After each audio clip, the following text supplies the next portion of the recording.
Breaking news! Mag-end of the world na! Ulit! Mag-end of the world na naman! Mga anak! Gawin niyo na lahat ng gusto niyong gawin! Mamamatay na ako! Aamin ako sa crush ko! Hello, Michael! Total, mamamatay na rin naman ako! Aamin ako sa'yo! Crush kita! Look, sino to? Wrong number ka ata, miss. Wrong number! Ni-reject! Buti pa ako nakabili ng bagong cellphone. At saan mo galing yung pinambili mo dyan? Sa wallet mo, Nay.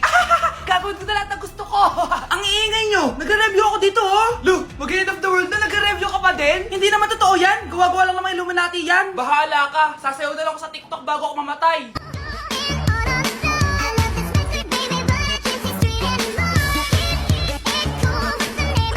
A few moments later. Gusto ko na makita si Lord! Ready na ako mamatay! Akala mo talaga mapupunta ka sa langit? Nananaginip ka ba? Sigurado akong hindi ka sa langit mapupunta!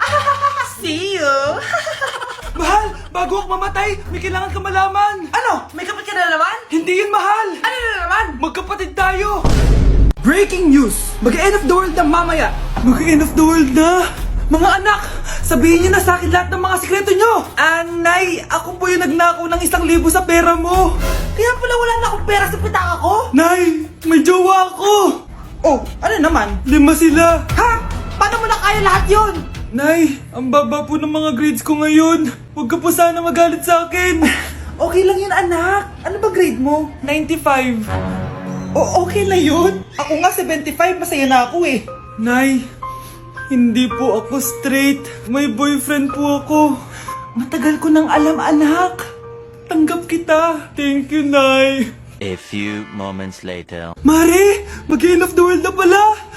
Oo nga, Mari. Nakakatakot. May kailangan kang malaman, Mari. Ha? Ano yun? Ako yung kabit ng asawa mo. Ha? Walang iya ka. Salamat ka, mamamatay na tayo. Kaya pinapatawad na kita. Breaking news. Fake news lang pala ang end of the world. Yun lang. Salamat, fake news lang. Darling, kamusta kayo? Bakit, darling? Manluloko ka! Akala mo di ko alam na kapit mo yung kapbahay natin! Lumayas ka dito! Patawarin mo ako, darling! At least hindi tayo mamamatay! Dahil ako papatay sa'yo! Nasa Japan pa rin ako at titikim tayo ng Japanese convenience store food part 2! Hulaan nyo guys kung nasaan ako. Walang-wala na ito sa Pilipinas, promise!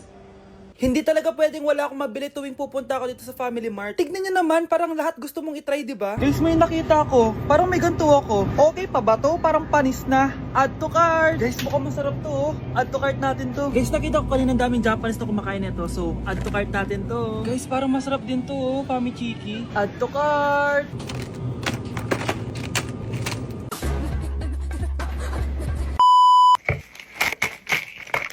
Tikman na natin! Una natin titikman na itong mukhang baya. Bakit kaya ganito kulay niya? Ito yung amoy niya, amoy mani. Unang kagat. Masarap siya pero lasa siyang mani. Masarap siya. Sarap siya. 7 out of 10 to. Next natin tong Famichiki. Tignan nyo guys, grabe. Walang buto to ah. The best! Pupunta talaga ako ng Japan para lang dito. Buhay ko out of 10 to guys. Next, mag-drinks muna tayo. Sarap. Wala akong masabi. Ang sarap niya. 10 out of 10 to sa akin. Ang daming Japanese na kumakain nito kanina. So, try na natin kung masarap ba talaga. Parang marshmallow. Ayos din yan. Masarap siya pero medyo matamis siya. Mahilig sa matamis. Sarap! Next natin itong palaging kinakain ni Honey Bunch. So para siyang pandesal na may feeling sa loob. Dami pala niya. May laman siya guys. You know? Masarap siya pero wala siyang lasa. O yun naman, magko-comment na naman masarap pero walang lasa eh. I'll give it 7 out of 10. Next natin tong parang mushroom na parang chocolate din. Next natin tong Ganito yung itsura niya.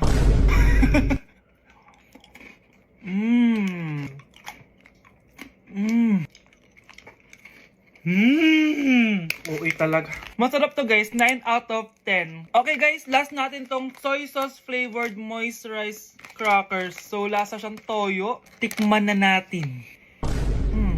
Amoy singit. So ganito yung itsura niya. May singit.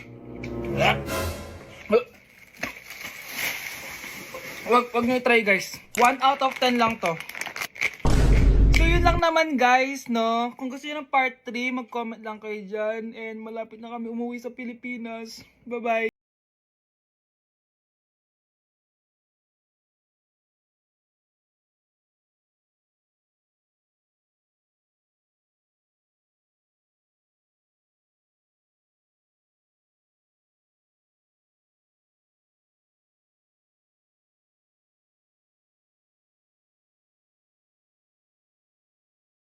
Anak, gumising ka na! Christmas party niyo na!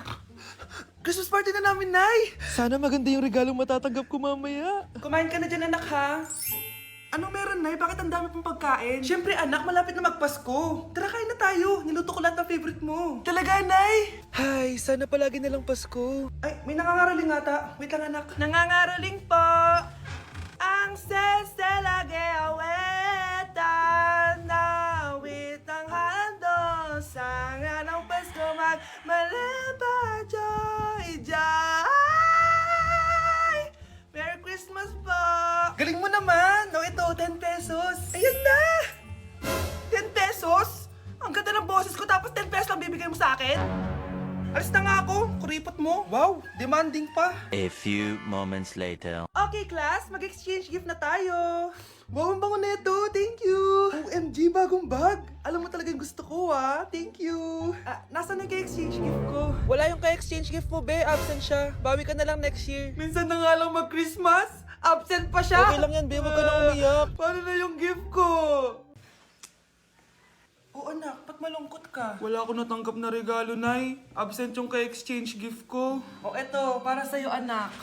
Merry Christmas! Para sa akin to, Nay. Thank you!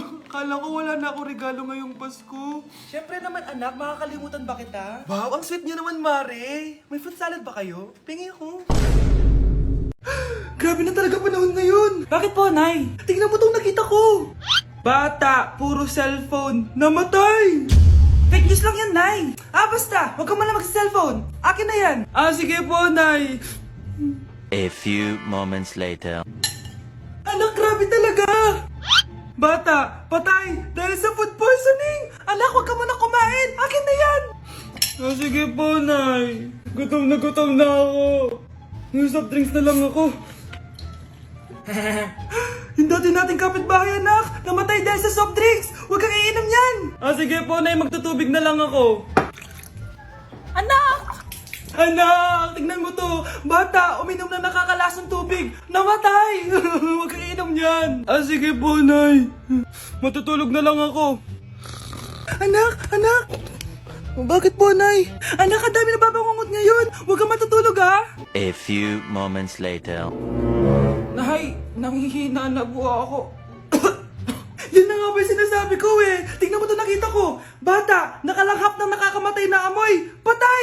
Anak, huwag ka munang huminga! Anak, huwag ka munang tumingin! Anak, huwag ka munang lumabas! Anak, huwag ka munang mabuhay!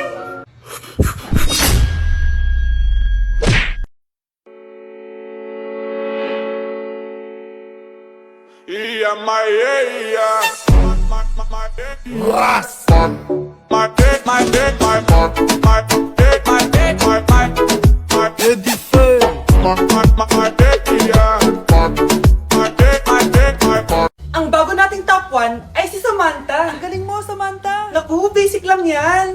Paano nangyari yun? Pasado kayong lahat, pero may isang bagsak. Si Scarlett, halatang favorite mo si Samantha. Pares lang kami ng average. Paano ako bumagsak? Di ba sinasagot mo ako? Eh, di bagsak ka ngayon? Umanda ka sa akin. A few moments later. Class, mag-behave kayo. Nandito yung principal natin. Magandang umaga, class. Kamusta yung bago nating teacher? Gusto ko pong i-report yung teacher na yan dahil may favoritism po yan. Favoritism? Sinungaling ka, Scarlett! Mabait sa amin si ma'am. Opo, ma'am. Mabait po ako sa kanila. Pantay-pantay lang po yung tingin ko sa kanila. Huwag mo na pagtakpan nanay mo, Samantha. Hala, OMG, magnanay sila. Ma'am principal, pagpasensyahan niyo na siya. Baka di niya alam yung sinasabi niya. Meron ako ebidensya dito na nagpapatunay na binigyan ng sagot ni ma'am si Samantha. At tinawag ng nanay si ma'am. Bawal to sa school natin, Kayong dalawa, mag-usap tayo sa principal's office. Ma'am, magpapaliwanag po ako. Ang bago nating top 1 ay si Scarlett. Yes, Scarlett, deserve mo yan. Marami pong salamat, Ma'am Principal. Alam mo, buti na lang hindi mo na-teacher yung nanay mo.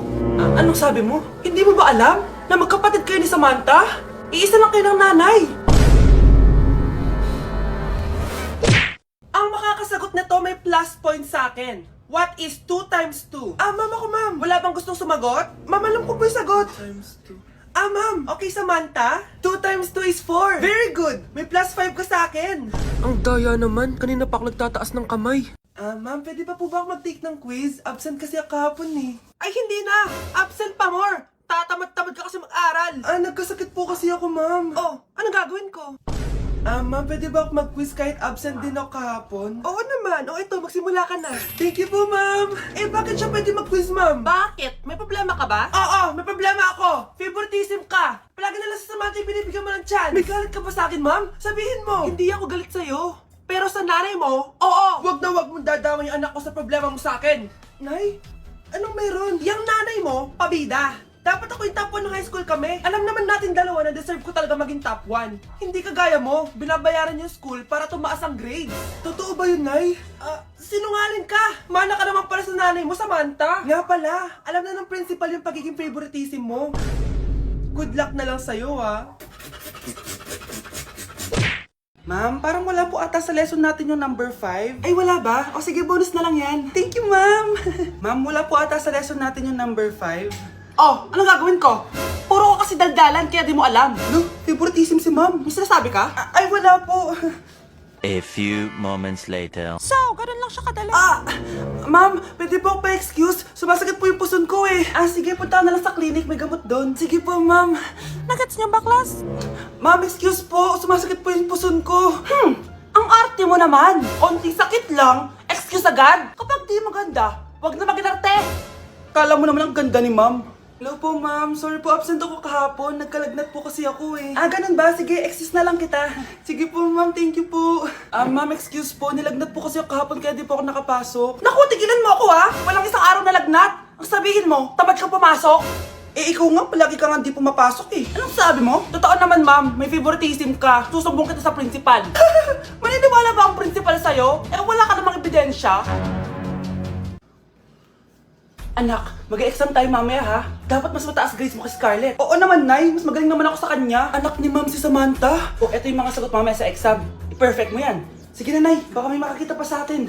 Humanda kayong dalawa sa principal. Tapos na yung maliligayang araw niyo. Mga anak, aalis lang ako ha. Maglinis kayo dyan. Bye, Nay! At dahil wala na si Nanay, ako ang bago niyong boss. Kaya sundin yung mga inuutos ko, ha? O Kyle, ikaw na magugas ng mga plato doon ha. Wow, lakas magutos ha. Aba, nagrereklamo ka ba? Brianna, walasin mo yung mga kalat dito. Pwede ikaw naman. Walasin ko mukha mo eh. Ano sabi mo, babae ka? Hoy, ikaw Miguel. Ikaw gumawa ng assignment ko ha. Ang lala ng babaeng to. Sa bobo pa papagawa ng assignment. Matutulog lang ako ha. Dapat pagkagising ko, tapos na lahat yan ha. Nakakainis si ate. Sobrang tamad na. Dami pang inuutos. Ano magagawa natin? Favorite kasi ni nanay yan eh. Isumbong na natin niya kay nanay. Hindi pwede inaalipin niya tayo ng ganito. Anong isusumbong ha? Akala niyo hindi ko kayo naririnig? Magtrabaho kayo doon! Tama na ate! Sawang-sawa na kami. Puro kautos. Malinaw naman sa inyo, di ba? Na pag wala si nanay, ako ang boss. Sinong boss? Ha? Wala nay. Actually, kakatapos ko lang maglinis ng bahay, oh. Luh, sinungaling. Scarlett, wag mo na ako lokohin. Hindi naman talaga ako umalis dito. Sinisigurado ko lang kung naglilinis talaga kayo lahat. At tama nga yung sinasabi ng mga kapatid mo.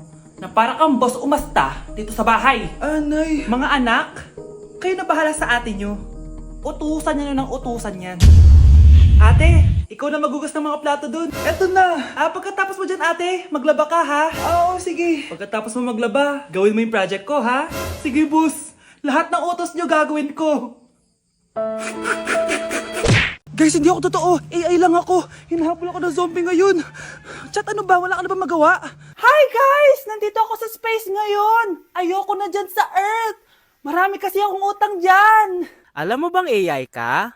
Hala, hindi Nagbabayad ako ng renta. Nasa stress ako. Wala akong ipon. Hala, tao to.